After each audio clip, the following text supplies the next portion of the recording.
Hey guys, what's up? I'm Andrea and welcome to another episode of Careers Are Weird.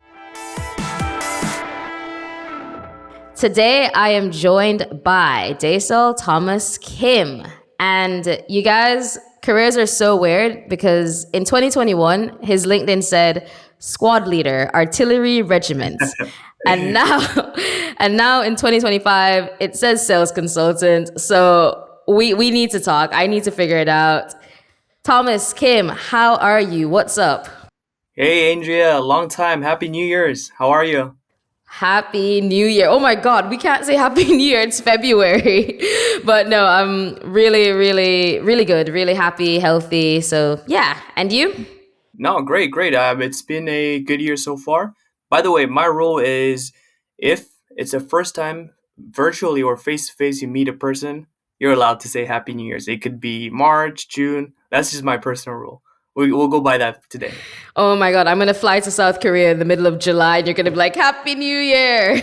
100%. You can expect that. Oh my God. Yeah, it's been quite a hectic year, but I just can't believe it's 2025. It's been the time's been going way too fast, and I'm officially 30 now in Korean age. So we got a Korean age going on in South Korea. So I'm hitting the 30s. That is insane.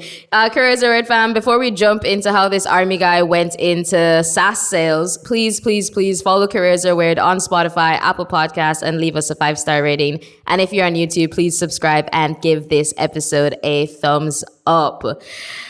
Thomas, I was going to ask you what you do for work, but first, how old are you?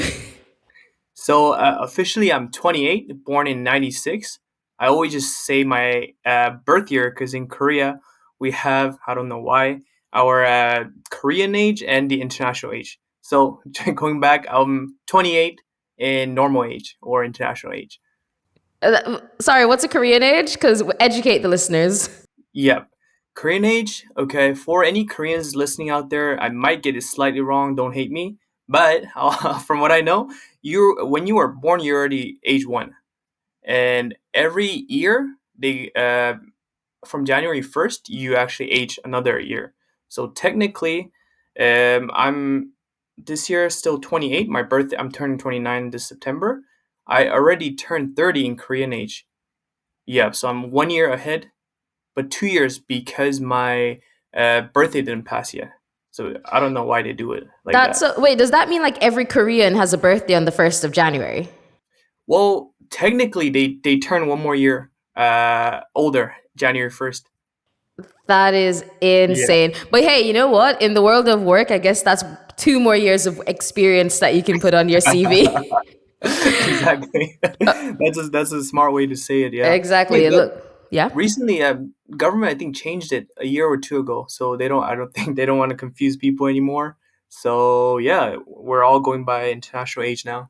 Amazing. So you're 28, and what do you do for work? What's your current job title?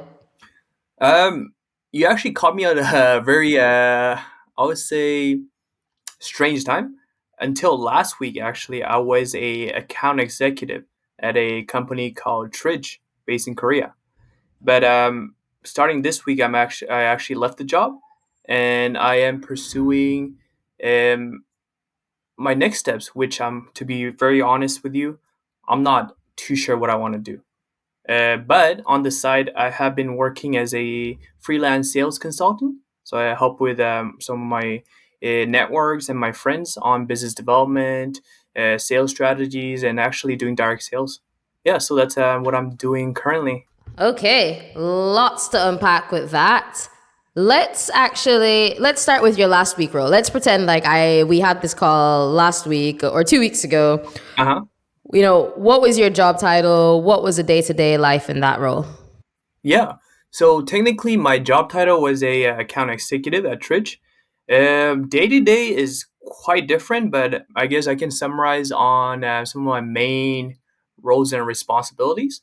So number one, I was in charge of APAC market expansion. That includes getting a lot more clients in onto our platform and selling them data solutions, software as a solution, as well as a mixture of all of our solutions.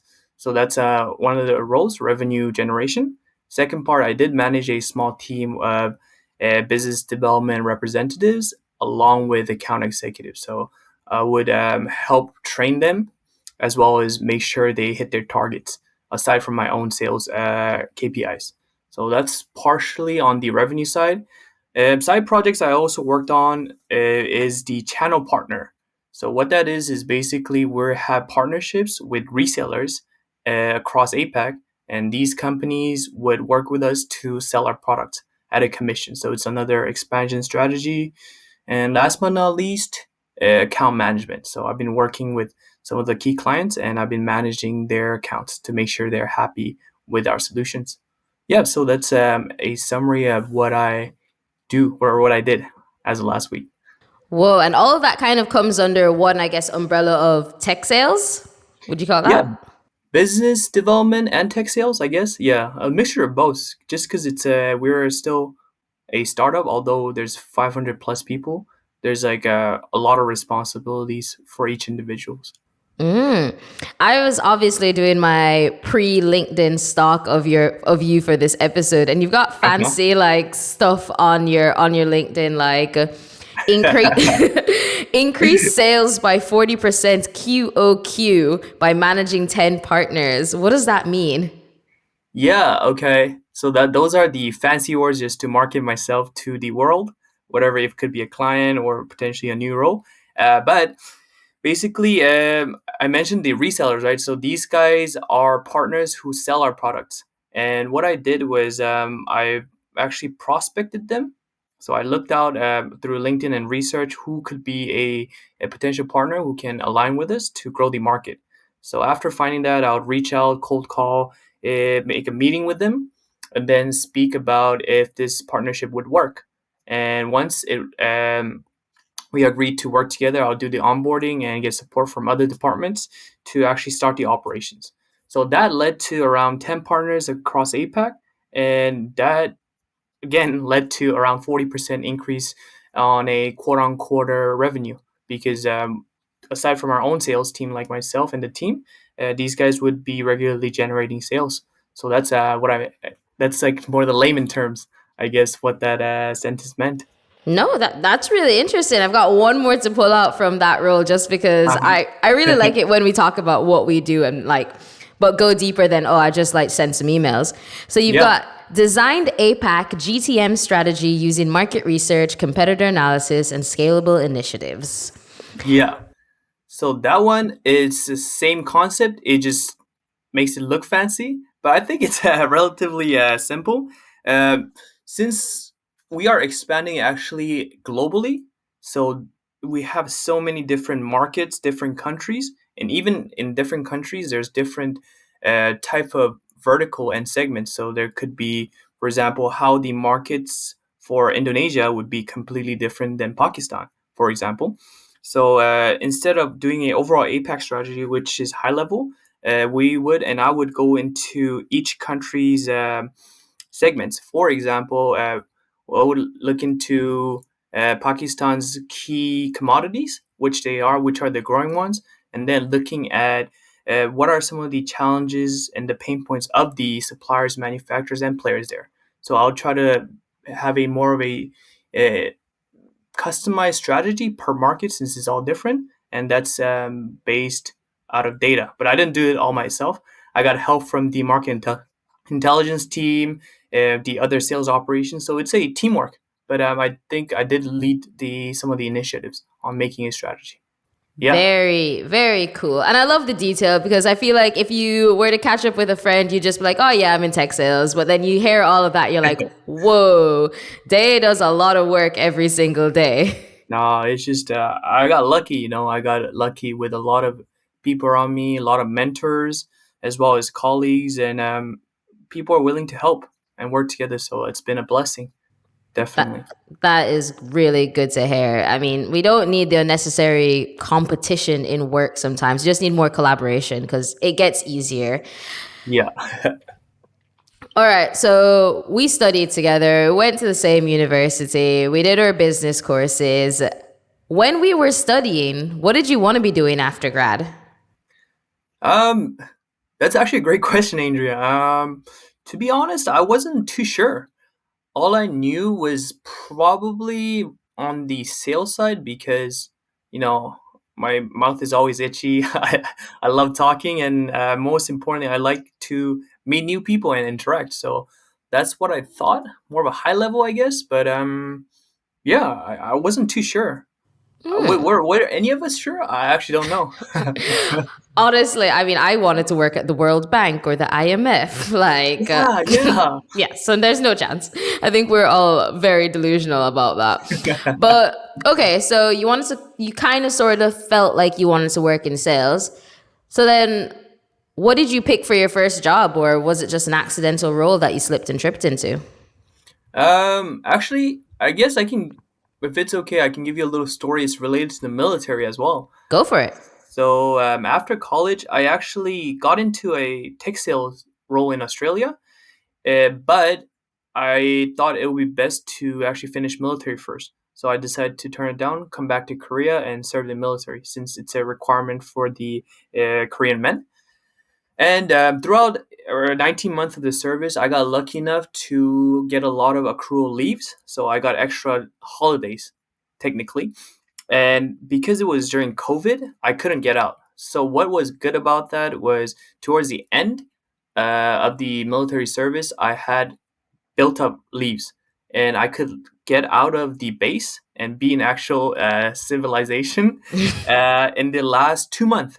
Technically, I was still a soldier, but I got to be, with my family, with my friends in Seoul, Korea. And during that time, I actually didn't know what I wanted to. I was freaking out because now I needed to get a job. I got 2 months left. So I did a lot of applying resumes. And just one random day, I still remember it was very hot.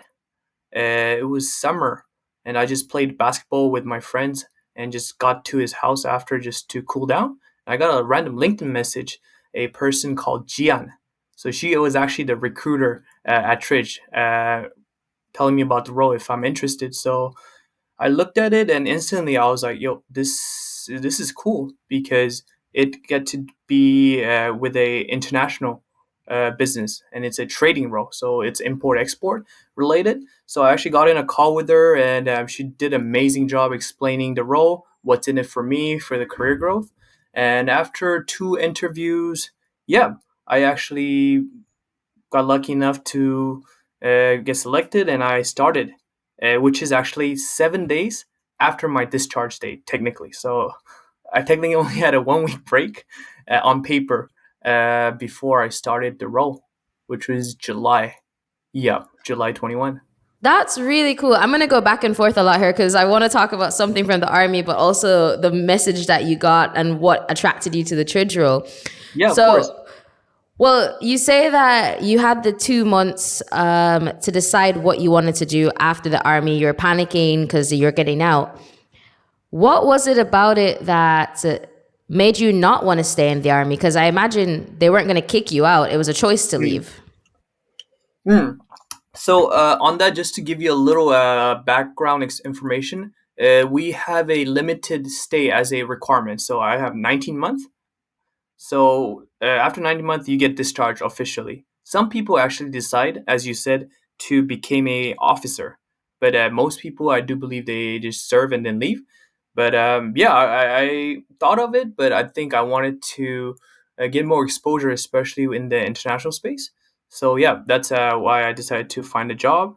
And yeah, going back to your question, the main thing that actually attracted me was the growth opportunity because that was a fast growing startup and had a lot of opportunity for young juniors to learn and actually take responsibility.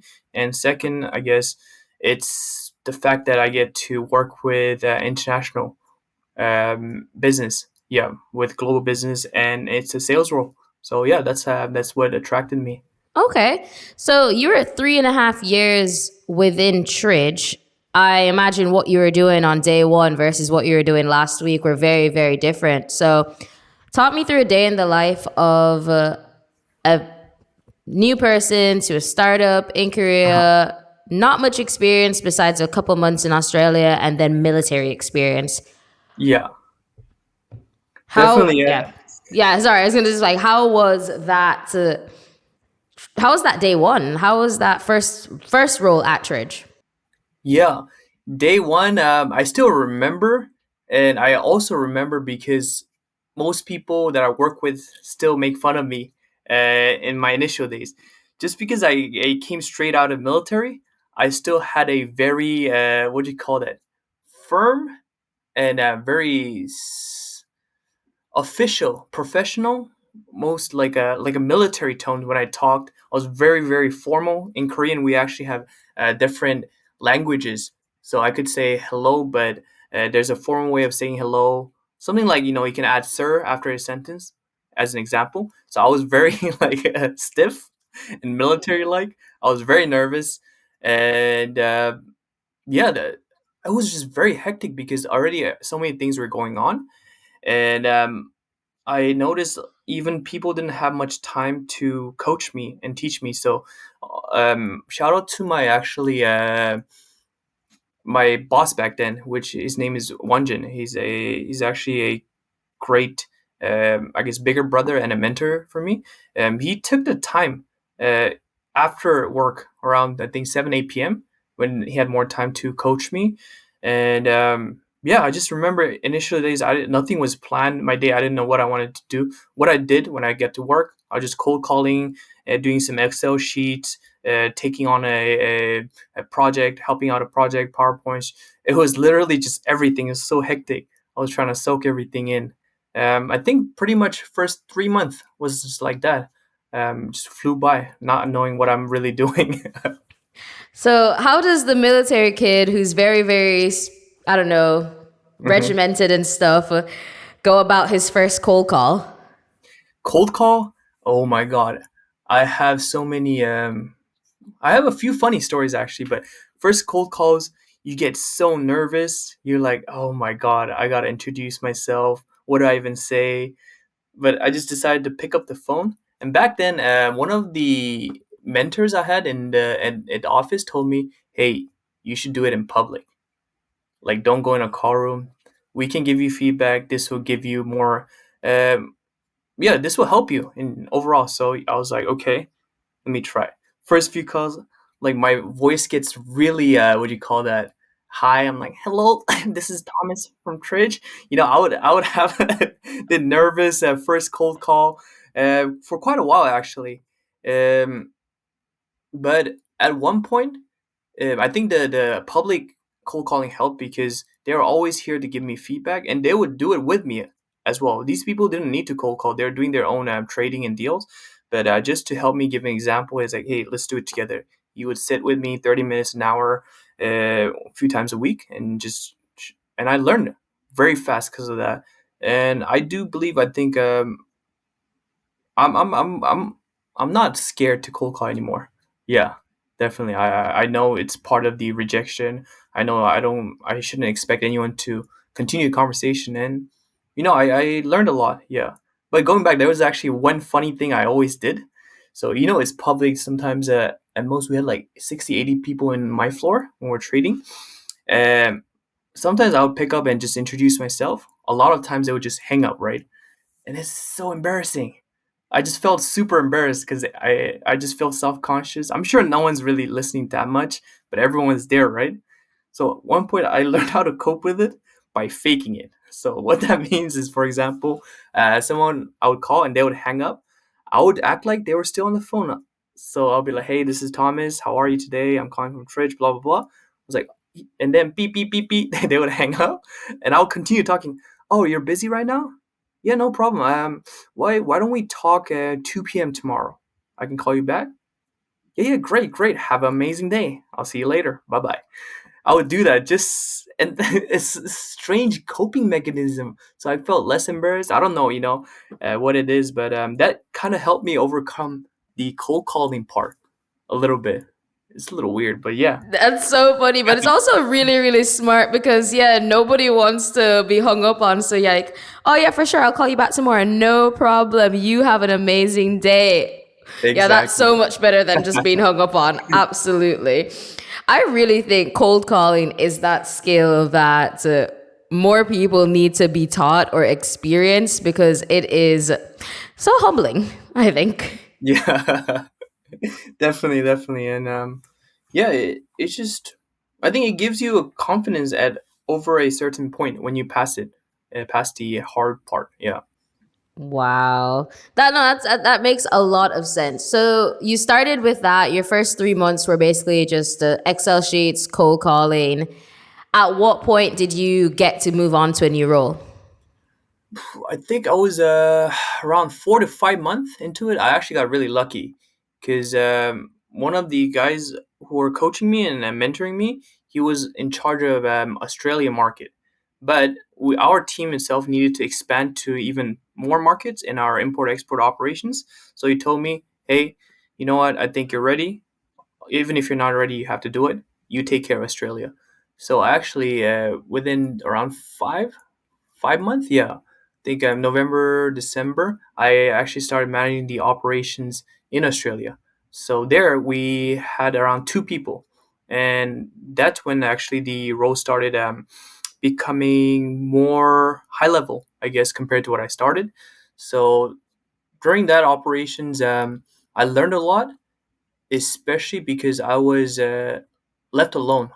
Yeah, you have to have ownership from HQ on each market, and I would actually do the hiring. So grew the team from 2 people, up to 8 people in Australia. So we did the hiring, we set up operations, and that's actually one of the most impactful things I've experienced because um, I learned how to work with people.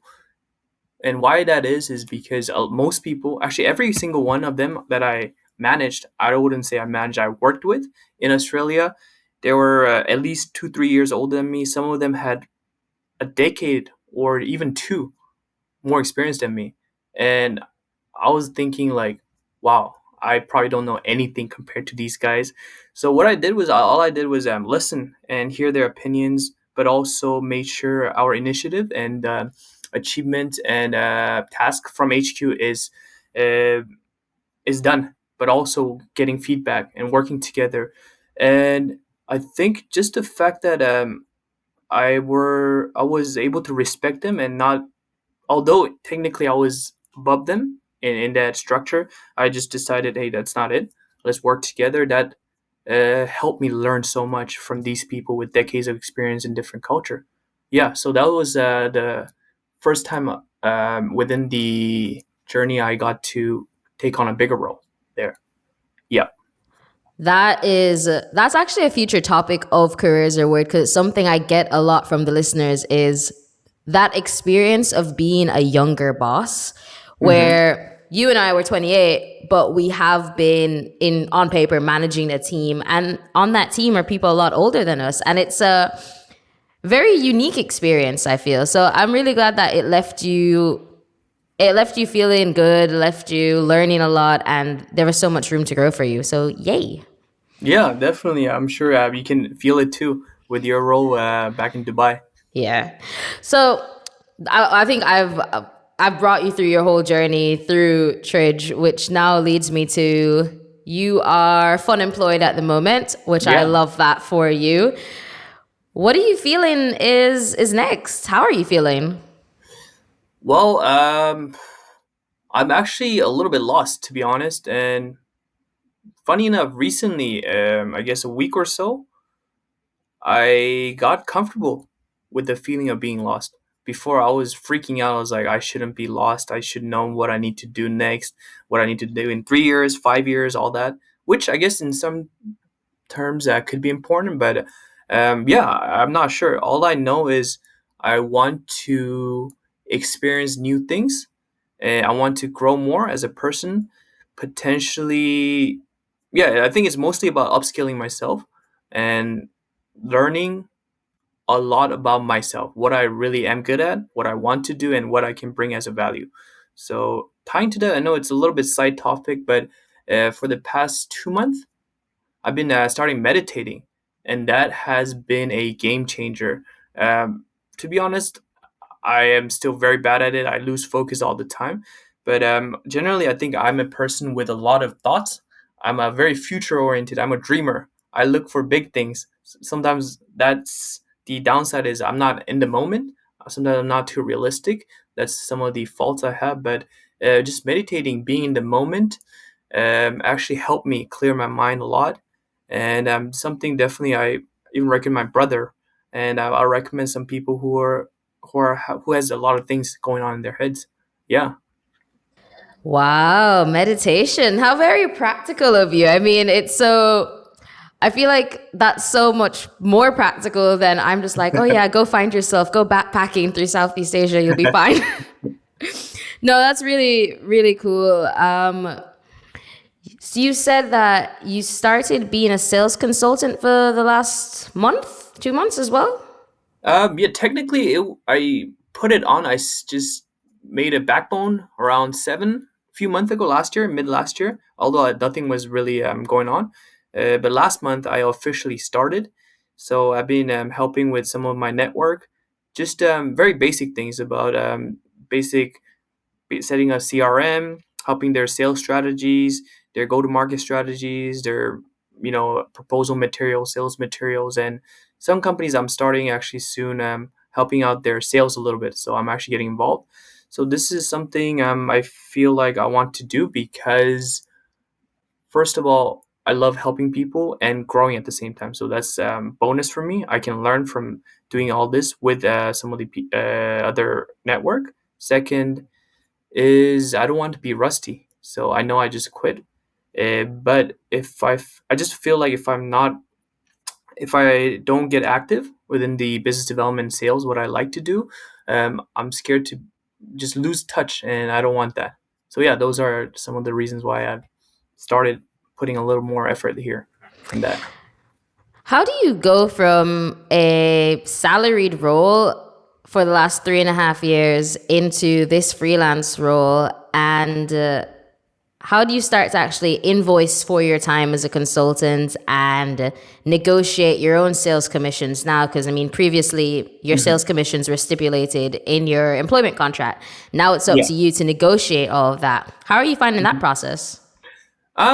I actually felt like it came a little natural, only because a lot of times we don't even talk about commissions until the end, because at the end of the day I want to genuinely help and learn and also make other people more money while I'm doing it.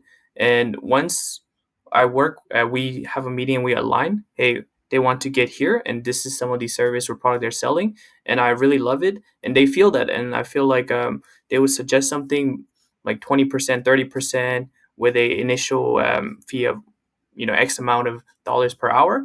Most of the time I don't negotiate much because I feel like a lot of them are fair, and I most of my charges are coming from more result driven. So initial the charges are I don't charge much, but what I want to capitalize on is mutual success. So when we're getting revenue goals or sales goals, that's when I think the pie is bigger, especially on product services. That can go really well, in my opinion. Yep. No, that makes a lot of sense. And well, I think it's really fortunate for you that you have been getting fair offers. I think for the people I know that have gone freelance, a lot of them do get lowballed a lot. So I think that says a lot about the market that you're in because you're mostly doing this freelance consulting in Korea or globally right now. None of the Oh, clients are in Korea, surprisingly. oh, Some of them are, a few of them Europe and one in the States. Actually, it's really funny. Just this morning, I got connected. Sorry, last night I got connected through another reference from my friend, and we had our meeting this morning, and I'm about to start another one, and it's the first client in the States. So that's very exciting. oh, congrats and good luck. Fingers crossed for that. Yeah, appreciate it. Thank you. Yeah. So wait, you sound like your first 2 months of, well, 1 month of sales consultancy has seemed promising. You seem excited, mutual success for both you and the clients. But you also said you're feeling lost. Does this not feel like something you'd like to continue to grow? Um, this is relatively fun. But I think it's still initial stages. So far, it's been good, but I think with sales, business, and consulting and freelance, there's nothing certain. It could be good and tomorrow. It could all just break down. So I don't think, first of all, it's consistent. I And second, I don't know if I can make this scalable. Like, I would like something a little bit more automated in the future. Um, so yeah, I'm not sure. Yeah, this is it's just an exploring stage, right? I think this is kind of cool so far, but I'm trying to bounce off ideas from different people, including you, Andrea. So that's why one of the times I swear, Andrea, you should do a episode about yourself, and I don't mind. We got to have someone to make sure we interview you.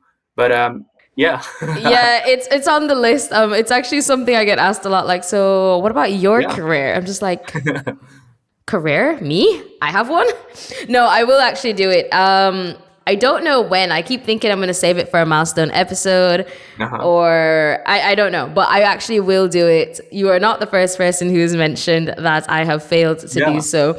But I feel like in the episodes I do like sprinkle in things like, I trace fish and have the podcast and I do market research. yeah, But it's that's definitely true. something. I will do a full on episode of everything I've done. Next thing you know, it's going to be like, I quit my job to be a farmer, you know? You know what? Why not? But yes, please. I feel like you've been leaving, like, reels, or let's say trailers for the main event. So yeah, I'm sure a lot more people, including me, of course, we're looking forward to it. Yeah, I will actually do it. It's in the pipeline, to use a sales term. Great, great. Looking forward, definitely. So there's so much you keep like breadcrumbing. I'm just like, hold on, you you're doing your current sales consultancy. You're realizing that it's fun. You don't think it's that scalable, but you want to do something more automated. Is there something you'd like to build? Well, yeah, I think so. I know you and sorry, I couldn't recall. Was it Tim? Yes, last Yeah, episode. Tim. Yeah. Yeah, I really enjoyed that episode actually. So you guys are both builders. I do enjoy that. I think I have surprisingly a creative side for myself. I realized recently, but I don't have the skill set. So this is something I'm potentially looking into. And actually, going back to sales consulting, one of the clients I just met today morning, they're running a quite a big, not necessarily big, but quite a well established, I think, e-commerce agency. And that's something, one of the reasons why I wanted to work with them is, of course, these guys have the drive and their vision, but and of course their product, their service, but I get to learn firsthand how this Amazon e-commerce operation works. So this could be another gateway for me to learn on the B2C side and just different business models. I've been just into the B2B more and the platform data businesses, but I love to just learn new things, right?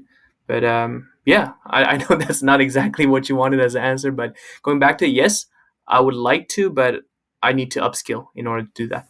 Yep. That's fine. Careers are weird. Upskill. I mean, if you said you wanted to learn graphic design and next, go for it.